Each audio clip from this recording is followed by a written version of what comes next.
이 섬에서 가장 높은 사람은 복을 이루라 하느니가 그 근처에 토지가 있는지라 그가 우리를 영접하여 사흘이나 친절히 머물게 하더니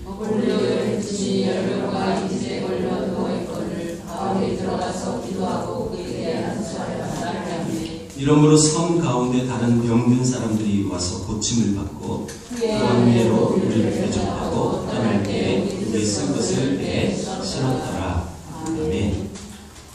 지도를 먼저 보겠습니다. 우리 계속 사도행전을 강의하다가 드디어 마지막 장 28장에 입성했습니다. 수고하셨습니다. 제가 수고한 거죠. 여러분 사도행전 드디어 1년 6개월 넘도록 우리가 이렇게 보았는데 지금 잘 보입니까? 평소보다 흐려 보이는 것 같은데요. 그죠? 왜 그럴까요? 자, 여러분 요 섬이 그레데 섬입니다. 그레데 섬. 일단은 먼저 하나 시정해야 할 것이 제가 지난주에 사도행전을 잠시 멈추고 이단에 대해서 말씀을 전했고 특별히 신천지에 말씀을 전할 때 디도서 말씀을 제가 말씀드립니다. 디도를 소개하면서 디도가 사역했던 그 사역지가 제가 설교를 다시 듣게 했더니 잘못 얘기했더라고요. 여러분 몰랐죠? 여러분 디도가 사역했던 섬이 요 그레데 섬입니다. 그래서 여기 이단들이 당시 많았기 때문에 여러분 성경이 기록되어 있을 때 이단들은 신천지가 아니라 그 당시에는 영지주의자들. 그래서 그 이단들을 경계하라는 메시지를 이 그레데 섬에 사역하고 목회했던 디도라는 제자에게 바울이 했던 말씀입니다. 자, 여러분 이 그레데 섬 미양에 처음에 왔었죠. 이 배가 이게 지금 로마로 가는 여정입니다. 미양에 왔을 때 이 섬은 그렇게 큰 섬이 아니기 때문에 요 서쪽에 있는 요 섬, 이 섬으로 베닉스로 가자. 거기서 겨울을 낳자.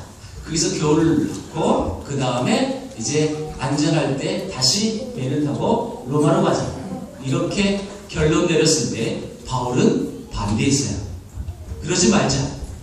지금 위험한 시기니 그냥 미양이 부족할지라도 이곳에 있는 것이 훨씬 안전하다.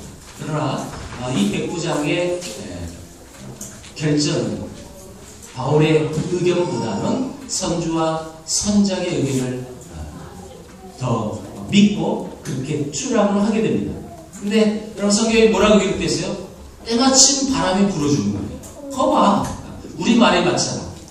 그러나 여기선 폐의 재앙이 있는 거죠. 유라걸로 광풍을 만나 엄청난 고난을 여러분 당했죠. 여러분 계속 보았지만 구원의 여망이 없었더라. 이렇게 기록되어 있어요. 살 희망조차 하나도 없었음을 우리는 알 수 있어요. 그 유라굴로를 통하여 결국 한 섬에 걸리리라. 여러분 27장 26절에 이렇게 말씀했어요. 그런즉 우리가 반드시 한 섬에 걸리리라. 이 광풍 중에 어마어마한 이 재난 속에 그럼에도 불구하고 바울은 담대히 하나님의 말씀을 선포했어요. 너희들 걱정하지 마. 이런 풍랑 속에서도 너희들 나 때문에 살 수 있어. 이렇게 제가 소개했죠. 나 때문에 다 구원받을 수 있는 거예요. 결국 구원을 받아요. 그래서 한 섬에 걸리리라 했던 그 섬이 요 섬입니다. 오늘 나오는 멜리데 섬입니다. 멜리데 섬. 자, 바울이 그 광풍 속에 수많은 이제 희망조차 없었을 그 시기에 하나님을 선포했고, 그리고 그 하나님께서 우리를 모두 다 구원해 주실 것이다라는 확신에 찬 말씀을 선포했어요. 그러면서 그들을 또 조언을 하고 있었죠. 그게 이제 지지난주에 이런 말씀을 했습니다. 바울이 크게 세 가지로 조언했어요. 안심하라, 두려워하지 말라, 다 내게 주셨다. 안심하라. 하나님은 그렇게 말씀을 하셨던 하나님을 나는 믿는다. 이렇게 얘기했어요. 다시 말하면 용기를 잃지 말아라. 그 어려움 속에서도 용기를 잃지 말아라. 이렇게 얘기했고, 두 번째 주제는 뭐냐면 함께 머물러 배에 있지 않으면 너희가 구원을 받을 수 없다. 그래서 이 몰래 거룻배, 그러니까 구명선이에요. 오늘날로 말로 표현하면 그 거룻배를 내려서 도망가려고 했던 그 사람들 저러면 죽는다. 그 얘기를 들었던 군인들은 정말 그 거루줄을 끊어버려요. 바울의 말을 믿었다는 거예요. 세 번째, 음식을 먹어라. 너희들 머리카락 하나도 잃을 자가 없으리라 얘기하면서 음식을 먹어라. 걱정하지 말고 음식 먹어라. 그럼 다 버리는 거죠. 결국 이 멜리데 섬에 도착합니다. 자, 지금까지 바울은 미결수 신분이에요. 그래서 이 미결수 신분인 바울이 이 바다 상황을 얘기했음에도 불구하고 듣지 않아요. 다 무시를 당했지만 여러분, 결국 이 바울의 말을 다 믿어요. 그래서 거룻배에 줄을 끊는 이유는 바로 그거예요. 하나님을 믿노라 라고 했던 그 선포가 그 배 안에 있었던 바울 제외 275명이 이제 바울이 믿었던 하나님을 그들도 믿게 됩니다. 확신에 차죠. 자, 무시당했던 그 바울의 위상이 올라가게 됩니다. 철저한 미결수, 어떻게 보면 사회적으로 봤을 땐 철저히 소외받은 그런 한 사람일 수도 있었겠지만 그는 대단한 위상으로 올려지게 되었어요. 자, 드디어 이 멜리데 섬에 도착하는데 이 멜리데라는 이 섬은 지금 현재 말타라고 부르는 섬이에요. 그대로 있죠. 그러면 지금 이게 지금 제가 여기서 보니까 안 보이는데 여기 이태리, 그죠? 이태리, 여기 시칠리아, 요 섬 바로 밑에 여기가 멜리데예요. 이 멜리데라는 이름의 뜻이 뭐냐면 피난처라는 뜻입니다. 피난처. 자, 여러분 이 멜리데의 섬 이름이 피난처라는 뜻을 갖고 있는데 정말 피난처가 된 거죠. 이 바울 일행 구원의 여망이 없었던 이들에게 드디어 피난처인 한 섬 멜리데에 도착합니다. 오늘 본문은 그 본문입니다. 이 멜리데 섬에 도착했던 이 일행들이 또 하나의 사건을 맞이하는데, 자, 그럼 1절을 한번 보겠습니다. 1절.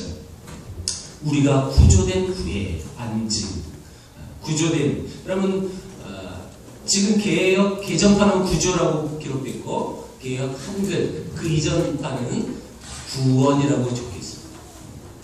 그럼 이 구원이라는 단어가 소저라는 단어인데 이 소저, 이 원어가 헬라 원어가 소저라는 말이 이 안에 포함되어 있어요. 자, 이 소저는 물리적인 구조예요. 물리적인 구원이에요. 이 단어만 쓰여졌을 때는 그런 뜻을 갖고 있어요. 구원, 구조. 그런데 이 말, 이 헬라 원서를 보면 앞에 디아소저, 디아라는 말은 무엇을 통하여 라는 뜻입니다. 무엇을 통하여 구원을 받다. 이 말은 자, 지금 디아소저라는 말을 통하여 바울을 통하여 그들이 구원에 이르렀다 라고 지금 표현하고 있는 거예요. 자, 오해를 하면 안 되죠? 그럼 바울이 구원했나? 아니죠. 누가 하셨어요? 네, 우리는 늘 인사할 때 얘기하잖아요. 누가 하셨다고요? 네, 주님이 하셨어요. 하나님이 하셨어요. 하나님이 하셨는데 바울을 통하여 이 디아라는 말을 쓰면서 그 바울을 구원하기 위한 그 매개체를 통해서 그들도 다 살게 하신 거죠. 다시 말하면 하나님의 역사가 우리를 어떻게 구원했는지, 누구를 통하여 구원을 받게 하셨는지를 지금 말하고 있다는 겁니다. 이 피난처인 멜리데에 올 수 있었던 것은 단 한 가지입니다. 하나님의 비전을 따라 자기 인생을 이 복음 전파하는 이 사역에 매진했던 한 사람, 사도 바울을 하나님 구원하신 거예요. 그들까지 구원해 주셨어요. 여러분, 이 피난처라는 멜리데 섬에 왔을 때 또 하나의 어려움이 닥쳐요. 그게 뭐예요? 바울이 뱀에 물려요. 자, 여러분, 이 멜리데의 섬이 피난처라고 뜻한다고 말했고, 중요한 것은 이 바울 일행이 목숨을 건지면서 피난처라고 생각했던 이곳에서 편안히 안식이 되어져야 하는데, 물론 우리가 본문을 읽었지만 안식이 되옵니다. 3개월 동안 머물면서 피난처가 되어서 다시 힘을 얻어 충전이 되어 다시금 로마로 가는 거예요. 자, 이 대목에서 우리가 한번 생각해 볼 것이 하나 있어요. 자, 이 상황, 우리의 상황 좀 달라요. 그렇죠? 2000년 전에 이 시대의 상황과 현재 우리가 살고 있는 이 시대, 우리 태풍 불면 우린 예고를 다 들어요. 이번 태풍은 초속 몇 미터다 하면 창문이 깨질 것이니 하니까 우리 다 테이핑을 해놔요. 우리 교회도 이 건물 주인이 전화와가지고 유리 깨지면 안 된다고. 그래서 제가 와서 붙였어요. 다르죠? 많이 달라요. 똑같이 대입할 수는 없겠지만, 여러분, 우리의 삶의 위기도 분명히 있을 거예요. 이 유라굴로처럼 살 여망조차도 없는 그런 시기가 우리에게도 있을 거라는 거죠. 여러분, 여러분들이 힘들고 어려울 때 여러분들의 피난처는 어디십니까? 한번 생각해 보세요. 내가 이런 위기를 당했을 때 나의 피난처는 도대체 어디 있을까? 대답하셨나요? 여러분들의 피난처는 어디예요? 집이에요, 여러분들? 여러분들이 그 피난을 받을 피난을 할 수 있는 어떤 한 매개체는 또 뭐예요? 돈이에요? 그 피난은 돈을 넘길 수 있나요? 도대체 여러분들의 피난처는 어디십니까? 여러분들이 살고 있는 지하 아파트, 지하 대피소입니까? 생각해 보세요. 우리의 피난처는 어딜까? 저는 이런 묵상을 하면서 우리의 피난처는 여러 가지가 있겠지. 그러나 딱 떠오르는 것은 교회라고 떠올랐어요. 물론 여러분, 이 교회는 외형적인 이것이 교회인 것은 다름 아닙니다. 여러 가지 의미를 포함한 지금 단어입니다. 우리의 피난처는 교회가 되어야 합니다. 우리의 피난처는 주님이 되어야 합니다. 또한 어떤 시기적, 어떤 날짜적으로 이렇게 봤을 때 우리의 피난처는 또 주일이 될 수 있다는 거죠. 오늘 지금 이 자리에 예배하고 있는 이 공간, 이 시간, 여러분, 이것이 우리의 피난처인 곳이죠. 그런데 여러분, 교회에 오면 마음이 이렇게 피난처에 온 것처럼 편안하고 안식을 누리고 평안을 누려야 하는데, 교회에 오면 불편하다, 누구를 보면 괜히 화가 난다 이러면 더 이상 피난처가 될 수가 없는 거죠.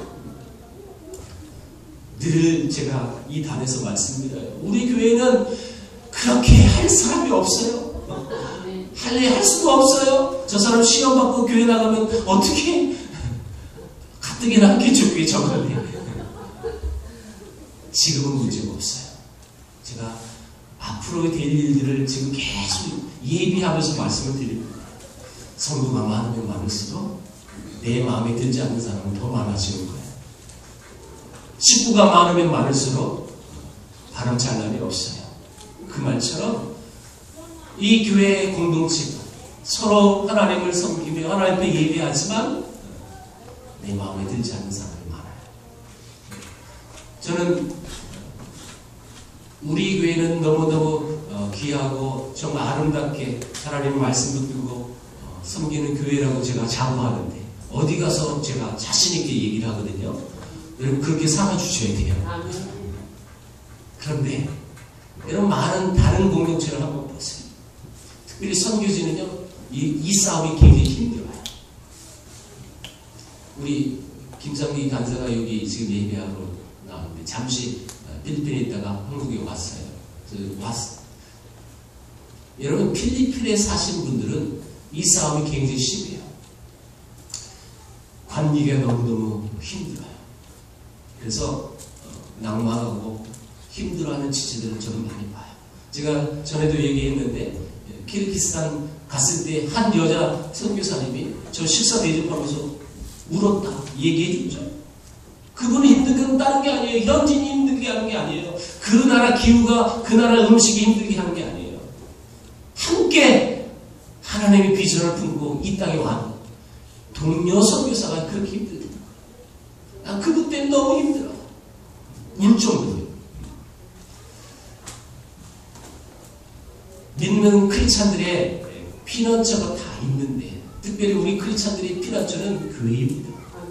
그런데 이 교회 안에서 이런 하나님의 평안을 누리며 마음껏 격려하고 위로하고 기쁨이 넘쳐날 이곳이 더 이상 피난처가 되지 않으면 어디서 우리 크리스찬들이 어디서 피난처가 될 수 있어요? 어디 가서 위로를 받고 어디서 격려를 받을 수 있어요? 전혀 없어요. 세상 사람들은 술 마시고 노래방 가서 자기 스트레스 해소한다면서 그렇게 풀어나가요. 우리는 그렇게 할 수 없잖아요. 혹시 그런 분 계세요? 끊으세요.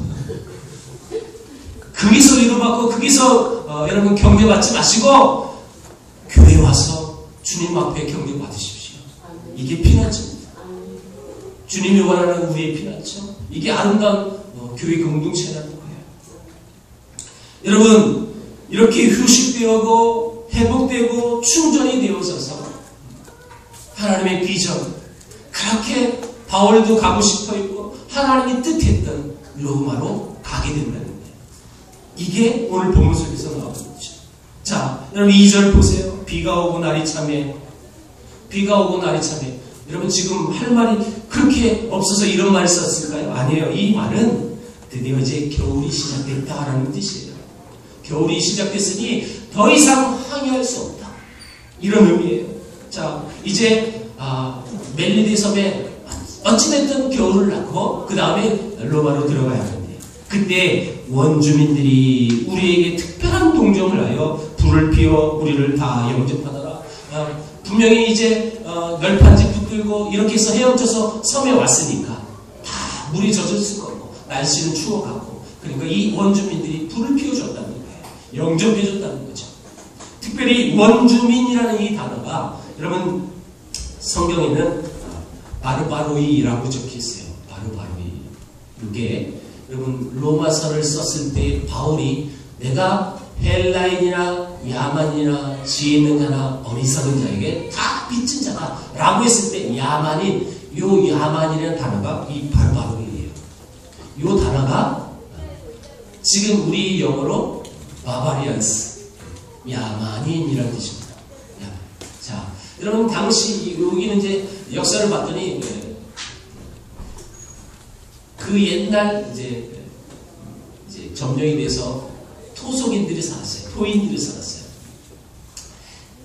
당시에 로마 국경 안에 있는 사람들은 로마 사람이라고 불렀고 로마 국경 밖에 있는 사람들을 야만인이라고 불렀어요. 근데 이 얼마나 야만이냐? 여러분 이 바로 이란 원래 뜻은 무례한 자라는 뜻이에요. 정말 예도 모르고 아주 무식하고 그런 뜻을 쓰는 용어가 바로이 바바리안스 오늘날 이렇게 되는데 자 그러면 이 멜리데 섬에 도착한 이 섬에 살았던 그 사람들이 그렇게 야만인들이었느냐? 그렇지 않아요. 이게 오해하면 안 되는 거예요. 그 로마 국경 밖에 있는 정말 동유럽에 살았던 옛날에 살았던 그 야만인들처럼 무식하고 무리한 사람은 아니었어요. 오늘 본문을 보니까 그들은 이 난파되어져서 어렵게 이 섬에 온 사람들을 위하여 불을 피워주는 이 모습만 봐도 그렇지 않았다는 것을 우리가 볼 수 있고 자 그런데 이 불을 피웠는데 문제는 뭐냐 나무를 이렇게 올리겠죠. 그러다가 나무에 숨어있던 뱀이 바울의 손을 문 사건이 벌어지죠. 자, 여러분 이 사건이 벌어졌을 때 이 원주민들이 이 토인들이 어떻게 반응했는지 4절 한번 보겠습니다.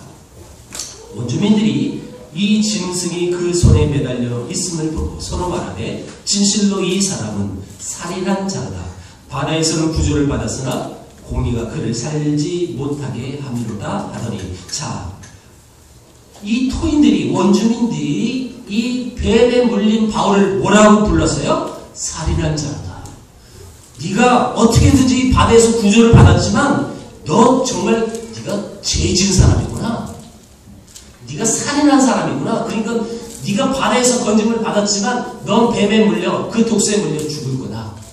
여러분 독사라는 것을 이 토인들을 너무너무 잘 알고 있기 때문에 그 뱀에 물린 사람은 반드시 죽을 거라는 확신을 갖고 있었던 거죠. 그래 너는 죄가 있어. 자 이게 뭐냐면 미신이에요. 그쵸? 토속신앙이에요. 무속신앙이에요. 이런 우리나라 문화도 그래요. 그거 봐. 네가 맨날 주인도 빼먹으니까 그렇게 아프지. 이런 말 하는 분 계시죠? 네. 교인들 중에 이런 분 많아요. 물론 하나님이 심판의 메시지로 간혹 그렇게 역사를 하십니다. 하나님 앞에 우리가 범죄할 때 분명히 하나님은 심판하시는 하나님이에요. 그러나 여러분 우리의 모든 삶 속에 내가 감기 걸려 내가 그때 잘못했지 꼭 이렇게 대입하면 문제가 돼요. 여러분 절대 그렇지 않습니다. 우리가 피로하면요 감기도 걸릴 수 있는 거예요. 우리가 아프면요 아픈 부위가 있으면 그이가 탈이 날 수 있는 거예요. 꼭 이렇게 100% 대입하면 문제가 됩니다. 자, 이 토인들은 그런 마인드 속에서 거봐 너 살인한 죄가 있었지? 그러니까 너는 뱀에 물려 죽을 거야. 근데 여러분 바울이 어떻게 돼요? 죽어요? 아니요. 한번 6절을 보겠습니다. 같이 읽어봅니다. 시작. 그들은 그가 붓든지 혹은 갑자기 쓰러져 죽을 줄로 기다렸다가 오래 기다려도 그에게 아무 이상이 없음을 보고 돌이켜 생각하여 말하되 그를 신이라 하더라. 자, 제가 오늘 서론에 지지난주에 말씀했던 그 내용을 일부러 얘기한 거예요. 용기를 잃지 말아라. 함께 머물러 있으라. 음식을 먹으라. 그 위기 속에 뱃사람이 아닌 바울이 당당히 275명 앞에서 선포하는 거예요. 하나님이 우리 지켜줄 거니까. 근데 그렇게 되었어요. 분명히 초라한 한 인간이었습니다. 미결수 신분이었습니다. 그런데 그가 위상이 달라졌어요. 정말 그가 얘기했던 선포했던 그 말 그대로 이루어졌어요. 바울이 달려버려요. 그런데 이 상황이 지금 이 멜리데 섬에 왔을 때도 동일하게 벌어진다는 거예요. 그러봐 너 살인한 죄가 아주 끔찍한 죄가 있을 거야. 그런데 죽지 않아요. 그들의 가치관과 그들의 경험으로 그 사람은 반드시 죽어야 하는데 죽지 않아요. 그랬더니 바울을 뭐라고 불러요? 신이라 불러요. 너무 놀랍지 않습니까? 여러분 이런 비슷한 배경들이 사도행전에 계속 나왔어요. 바울이 복음을 주는 거예요.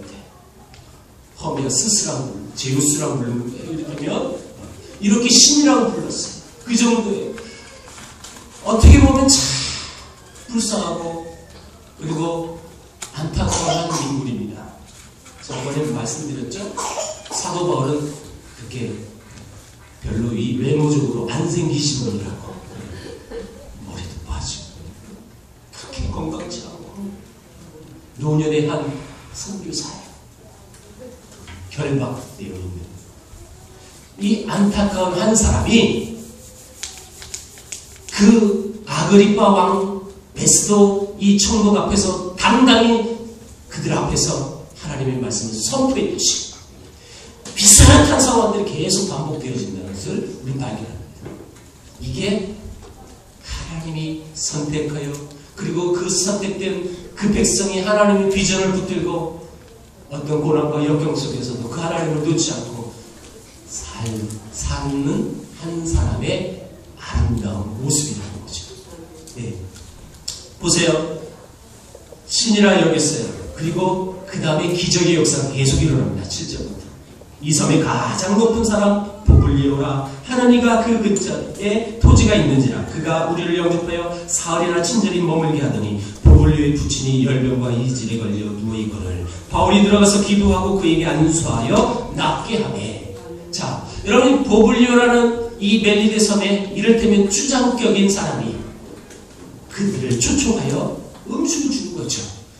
그런데 그 보블리의 아버지가 열병과 이질에 걸려 누웠었어요. 근데 바울이 안수하고 그래서 고침을 해줬다는 거죠.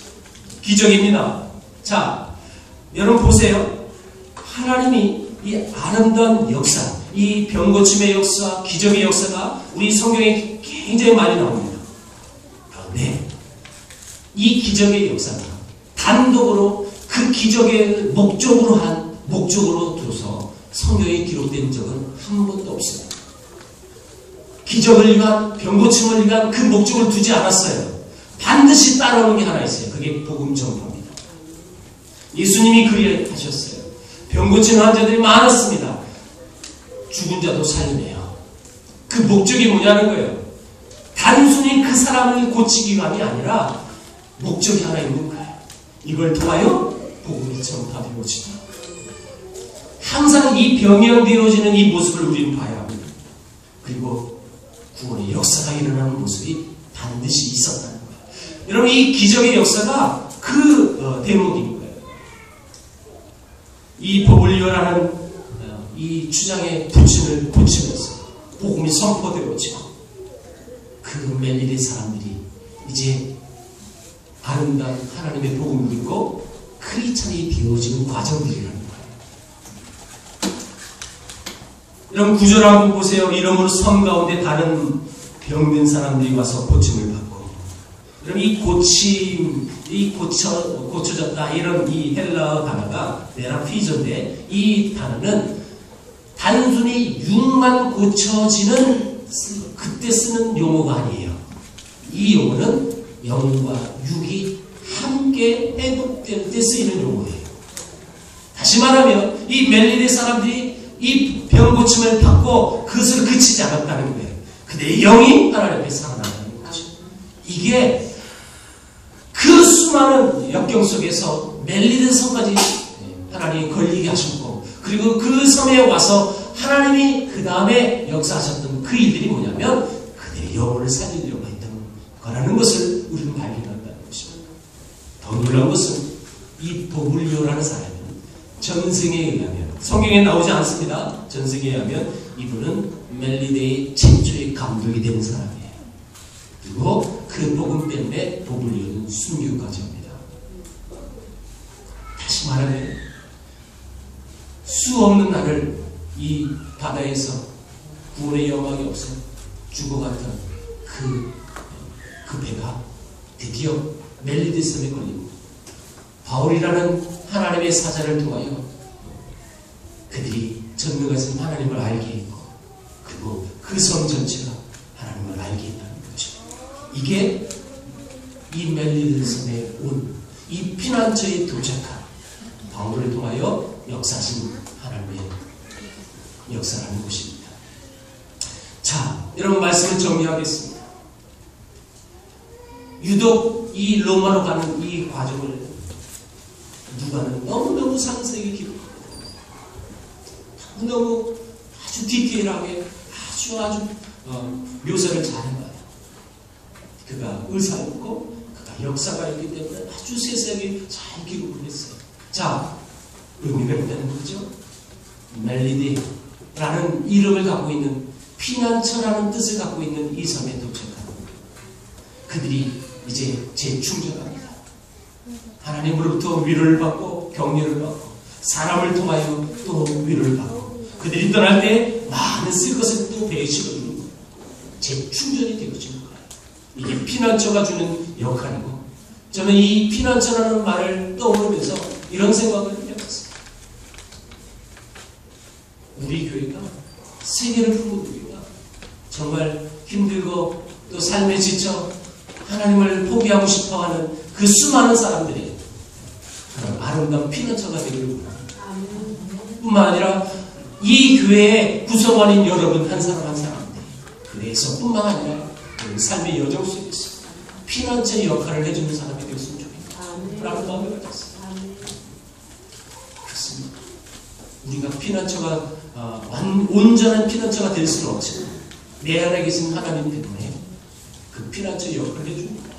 나를 통하여, 여러분들을 통하여 세상에 쓰러져 그리고 포기하고 어려워하는 그 모든 사람들이, 구원의 여망이 전혀 없었던 그런 사람들이 우리를 통하여 구원의 소망을 갖는 그런 축복의 통로가 되길 주의 이름으로 축복합니다. 아멘. 우리 교회가 그렇게 사용되기를 축복합니다. 아멘. 그러기 위해서는 한 가지 필요해. 우리 또한 바울처럼 살아야 된다는 것입니다. 수 없는 고난과 역경 속에서 멜마정 속에서도 끝까지 그는 하나님을 포기하지 않았습니다. 하나님을 붙들었습니다.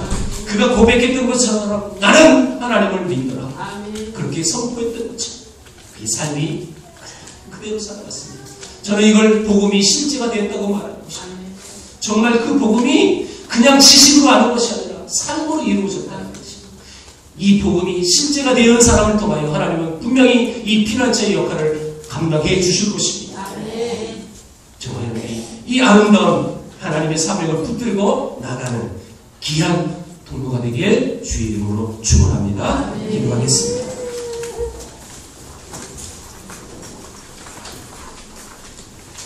우리의 피난처 되신 하나님 감사합니다.